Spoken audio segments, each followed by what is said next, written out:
ഒരു പോസ്റ്റ് ഞാൻ കാണിച്ചു തരാം.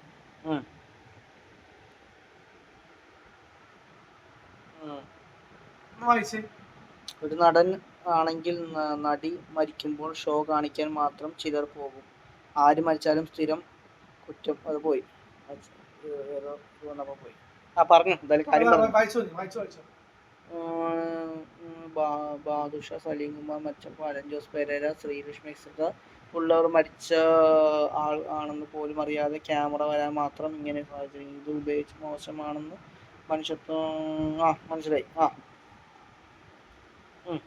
ഇരുന്നു. പറഞ്ഞോളൂ. എന്ത് പറ്റി പെരേര? ഇതിനെപ്പറ്റി എന്താ പറയാനുള്ളത്? ഈ ആറാട്ടെണ്ണം ഇട്ട ഈ കാര്യത്തിനെ പറ്റി എന്താ പറയാനുള്ളത്? പെരേര ഈ സലീം കുമാർ ചേട്ടന്റെ മരണത്തിന് പോയത് റീച്ച് കിട്ടാൻ വേണ്ടിയാണോ? അല്ല, റീച്ച് കിട്ടാൻ വേണ്ടിയാണെങ്കിൽ എത്ര ചാനലുകാരെടുത്തു, എത്ര ചാനലുകാരെ കൂടി എനിക്ക് പറഞ്ഞ് ഇടിപ്പിക്കാമായിരുന്നു. മനസ്സിലായി? ഞാൻ അങ്ങനെ ചെയ്തിട്ടില്ലല്ലോ. ഇപ്പൊ സന്തോഷ് വർഗി പറഞ്ഞ പോയിന്റിനെ പറ്റിയാണ് ഞാൻ പറയുന്നത്. അപ്പൊ ഞാന് പോകുമ്പോള് ആരോട് ഞാൻ ഷൂട്ട് ചെയ്യാൻ പറയാറില്ല. പിന്നെ ചില ചാനലുകാരും 3 പേര് മാത്രമായിട്ട് എടുത്തിട്ടത്. മൂവി ബസ്, നീലക്കുറുക്കൻ, പിന്നെ വേറൊരു ചാനല്. കാരണം അവര് പറയാണ്ട് തന്നെ ഇടുന്നതാണ്, നമ്മൾ നിർമ്മിച്ചിടുന്നതല്ല. മനസ്സിലായ? പിന്നെ വേറെ ചാനലുകാർ ഇട്ടിട്ടുണ്ട്, 1-2 ആൾക്കാർ ഞാൻ സ്റ്റോറി ഇട്ടിട്ടുണ്ട്. അപ്പൊ അത് പിന്നെ നമ്മള് ഭരണ വീട്ടിൽ പോകുമ്പോ നമുക്ക് പല ഭാവങ്ങൾ വരുന്നത്, പല നടന്മാർക്കും ഉള്ളിൽ കരച്ച് വരും. ചില സമയത്ത് മുഖം ഇത്തിരി പ്രസന്റ് ആയിട്ട് നിൽക്കും. ഞാൻ ചില സമയത്ത് പ്ലസന്റ് ആയിട്ട് ഇരുന്നത് ആൾക്കാർ ചിരിച്ചു എന്ന് പറഞ്ഞ് കമന്റ് പറഞ്ഞു ഒരു വീഡിയോയിൽ. അപ്പൊ അത് പുറത്തു നിന്നിട്ട് ഒരു ആൾക്കാരെ കണ്ടപ്പോ ഇങ്ങനെ പ്ലസന്റ് ആയിട്ട് നിന്നു. അല്ലാണ്ട് മരണ വീട്ടിൽ പോകുമ്പോ ഒരുപാട് പേര് തന്നെയല്ലേ. മരണ വീടിലല്ല നമ്മള് മറ്റേ പോയത് മുനിസിപ്പൽ ടൗൺ ഹാളിലാണ് പോയത്. മരിച്ച ബോഡി കണ്ടപ്പോ നമ്മള് പ്രാർത്ഥിച്ചു പോന്നു. അപ്പൊ അതിനെപ്പറ്റി പറയാനുള്ളത്, ഞാന് സോഹൻ സിനുലാലിനോട് ചോദിച്ചാൽ അറിയാൻ പറ്റും. റൈറ്ററും നിർമ്മാതാവും ഫെഫ്കയുടെ ആളുമായിട്ടുള്ള നമ്മുടെ സോഹൻ സിനുലാലിനോട് ചേട്ടനോട് ചോദിച്ചു കഴിഞ്ഞാല്, ഇപ്പൊ ഞാൻ സലീം കുമാരേട്ടന്റെ ഒരു പടം ഉണ്ടായിരുന്നു, ചങ്കൂറ്റം എന്ന് പറഞ്ഞ ആ പടത്തിന്റെ പേര്. അത് പിന്നെ മാർട്ടിനായിട്ട് മാറ്റി പടം പുറത്തിറങ്ങിയില്ല. അതില് ഒരുപാട് സോഹൻ സിനുലാലിനേട്ടൻ, സലീം കുമാരേട്ടൻ, അങ്ങനെ ഒരുപാട് കാസ്റ്റ് ഉണ്ടായിരുന്നു. അപ്പൊ ആ പടത്തിന്റെ ലൊക്കേഷൻ ഞാൻ പോയി സലീം കുമാറിന്റെ ഒപ്പം എനിക്കൊരു സീൻ കിട്ടിയതാണ്. പക്ഷെ ആ സിനിമ പുറത്തിറങ്ങിയില്ലെങ്കിൽ പോലും ഉള്ളിലൊരു എന്താ പറയാ, അദ്ദേഹത്തിനോടുള്ള സ്നേഹം കൂടി ഉണ്ടല്ലോ. പിന്നെ നേരിട്ട് കണ്ടിട്ടുണ്ടോന്ന് വെച്ചുകൊണ്ടാണ് ഞാൻ ആ പുള്ളി പറഞ്ഞ അറിയാത്ത കൂടിയാണ് പള്ളി പോയെന്ന് പറഞ്ഞപ്പോഴാണ് സലീം കുമാറിന്റെ കൂടെ ഒരുമിച്ച് സലീമേട്ടന്റെ കൂടെ ഞാൻ മാറ്റുന്ന പടത്തില് ഒരു ചെറിയൊരു ജൂനിയർ ആർട്ടിസ്റ്റ് ആയിട്ടുള്ള സംഭവങ്ങളാണ്. ഒരു 10 പേരുടെ ക്രൗഡായിരുന്നു. അത് ഞാൻ പോയി അഭിനയിച്ചിരുന്നു. സിനിമ പുറത്തിറങ്ങാത്ത എനിക്കറിയില്ല. പക്ഷെ സോഹൻ സിനിമയോട് ചോദിച്ചു കഴിഞ്ഞാൽ അറിയാൻ പറ്റും. ആ സെറ്റില് ഞാൻ വന്നോന്ന് അറിയാൻ പറ്റും. കാരണം ഞാൻ പുള്ളിയായിട്ട് ഫോട്ടോ എടുത്താണ്, അന്നും ഫോട്ടോ എടുത്താണ്, ഇപ്പൊ ഈ അടുത്തും പരിചയപ്പെട്ടാണ്. അപ്പൊ എനിക്ക് പറയാനുള്ളത്, മരണം ഒരിക്കലും ഒരുപാട് പേർക്കുള്ള കണ്ടന്റ് മാത്രമായി പോരുത്. ഞാൻ പോയത് അദ്ദേഹത്തിന്റെ സിനിമകളും കൂടി പരിഗണിച്ചുകൊണ്ടാണ്. മനസ്സിലായ? പിന്നെ മനുഷ്യത്വം, പിന്നെ എന്താ പറയാ ലാളിത്യം, മറ്റേന്താ പറയാ നന്മയുള്ള ഒരു പ്രകൃതം, ആരെ കണ്ടാലും സഹായിക്കുക. പിന്നെ അദ്ദേഹത്തിന്റെ ഒരുപാട് സിനിമകള് ഇപ്പൊ എടുത്തു പറയുകയാണെങ്കിൽ എന്താ പറയാ പച്ചക്കുതിര, ക്രേസി ഗോപാലൻ, പിന്നെന്താ കല്യാണരാമൻ, അങ്ങനെ ഒരുപാട് സിനിമകൾ. പിന്നെ നാഷണൽ അവാർഡ് കിട്ടിയ സിനിമ ആദാവിന്റെ മകൻ അബു.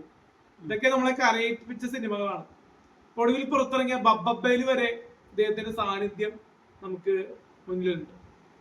അപ്പോ ഒരു നടൻ അദ്ദേഹത്തിന്റെ ലൈഫ് ടൈം മൊത്തം സിനിമയ്ക്ക് വേണ്ടി പ്രവർത്തിച്ച ഒരു കലാകാരനാണ് സലീം കുമാരേട്ടൻ.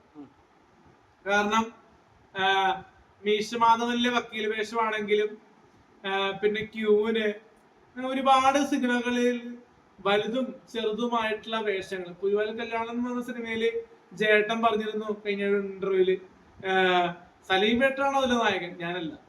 അപ്പോ ഒരു നായകൻ തന്നെ നായക സ്ഥാനം ഒരാൾക്ക് വിട്ടുകൊടുക്കുക എന്ന് പറയുമ്പോൾ അത്രയും മാത്രം മഹാനായത്തൊരു വ്യക്തിയാണ്. അദ്ദേഹത്തിന്റെ മുന്നിൽ എന്താ പറയാ, ഒരാള് മരണപ്പെട്ടു, കാണാൻ ജനസാഗരമായിരുന്നു. 1 കോടിക്ക് മുകളിൽ ആൾക്കാര്, 1 കോടി ഞാൻ എണ്ണിട്ടില്ല, എന്നാലും ഞാൻ പറയാം, എനിക്ക് എണ്ണാൻ പറ്റില്ലല്ലോ.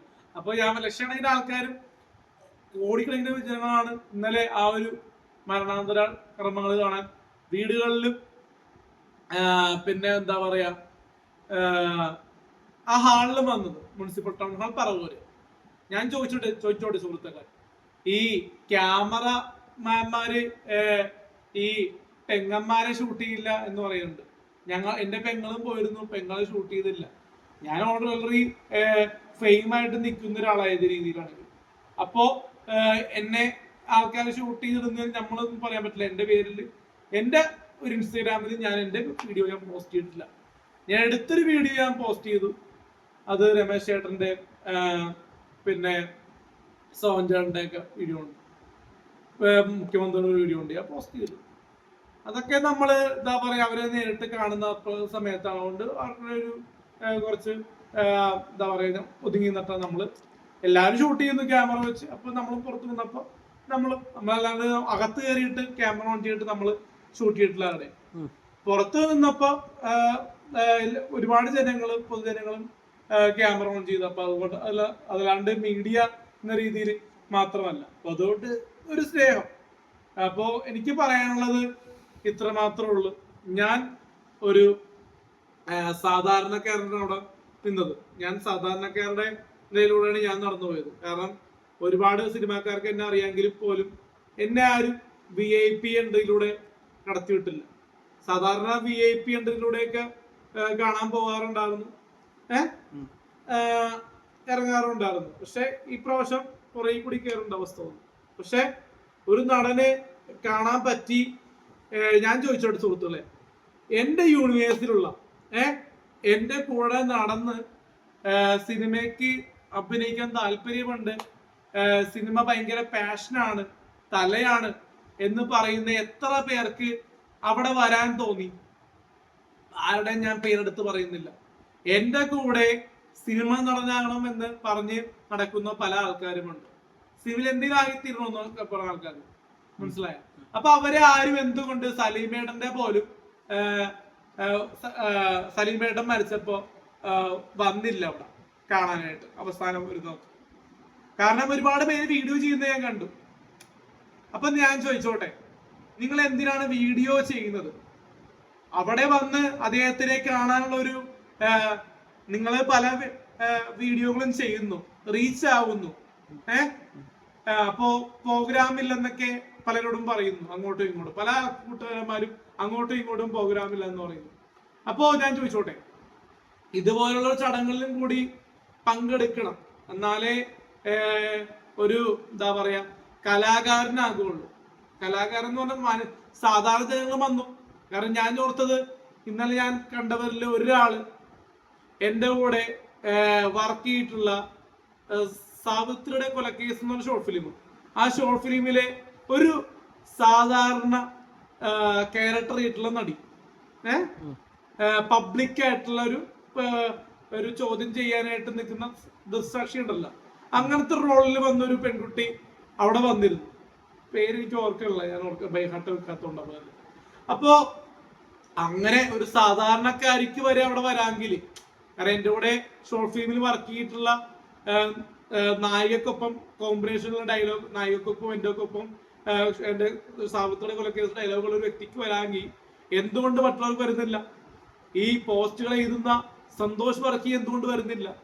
കാരണം ഇന്നാള് ദാൻചേട്ടന്റെ ഫാദർ ശ്രീവാസ്തയുടെ മരിച്ചപ്പോൾ അവിടെ പോയിരുന്നു. ഈ ഒരു പോകാണ്ടിരിക്കുക ഒരു കാര്യമല്ല. പക്ഷെ എന്തെങ്കിലും ഇത്രയും പേർ എല്ലാരും ചോദിച്ച സന്തോഷ് വർക്കി എവിടെയെന്ന് ചോദിച്ചത്, അഭിലാഷ് ആട്ടായ എവിടെ, മാഹിൻ മൂവാറ്റുപുഴ എവിടെ, ബാക്കിയുള്ള കൂട്ടുകാർ പേര് ഞാൻ പറയുന്നത്. അപ്പോ ഞാൻ പറയട്ടെ, ഇത് ഓരോരുത്തർക്കും എന്താ പറയാ, ഈ ഒരു മരിച്ച വീട്ടിൽ പോകാനായിട്ട് ബസ് കാശ് ഇല്ലെങ്കിൽ അത് കണ്ടെത്തുക, മനസ്സിലായ? കാരണം ഒരു ഇത്രയും ജനം എന്ന് പറഞ്ഞാൽ ഭയങ്കര ജനമാണ്. ഞാന് ഈ ഒരുപാട് പേര് കമന്റ് ഇട്ടു, സാധാരണക്കാരുടെ വീട്ടില് അലിൻ ജോസ് പെരേര പോകാറില്ല എന്നൊരു ചോദ്യം ചോദിച്ചു. അപ്പൊ ഞാനൊരു ഉത്തരം പറഞ്ഞോട്ടെ.